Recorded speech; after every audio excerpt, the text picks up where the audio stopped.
Your original hometown dealer, Saida, Trudeau Chrysler Jeep Dodge and Ram. Casillas has been living and working in Reno and was unable to make his last court appearance.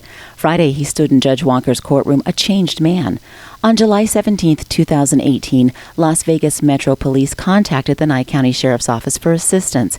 They believed Casillas, along with Rachel Young, two wanted fugitives, were in Pahrump and staying at the Holiday Inn Express. Casillas was wanted for 15 felony warrants, and Young was wanted by parole and probation. Officers attempted to apprehend the two at their hotel room when they heard breaking glass from inside the room. The suspects were able to flee in a stolen black Prius. The Nye County Sheriff's Office pursued the two south on Highway 160 toward Las Vegas. Las Vegas Metro Police deployed spike strips, and the pursuit eventually ended at Rainbow and Tropicana in Las Vegas, where Casillas and Young were taken into custody.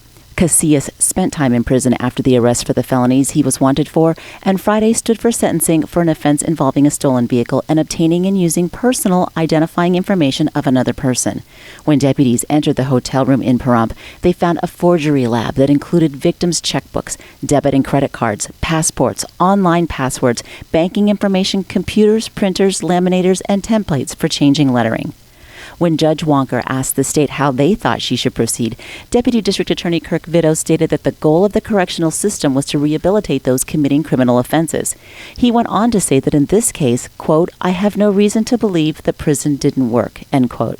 He told Judge Wonker that he thought she should sentence Casillas to the maximum allowable by law and then suspend this sentence, because if he didn't adhere to the law, he would be back and would be put into prison for up to 30 years. The defense told the court that Casillas was currently employed with the union in Reno and had indeed turned his life around, planning to marry and reconnecting with his adult daughter.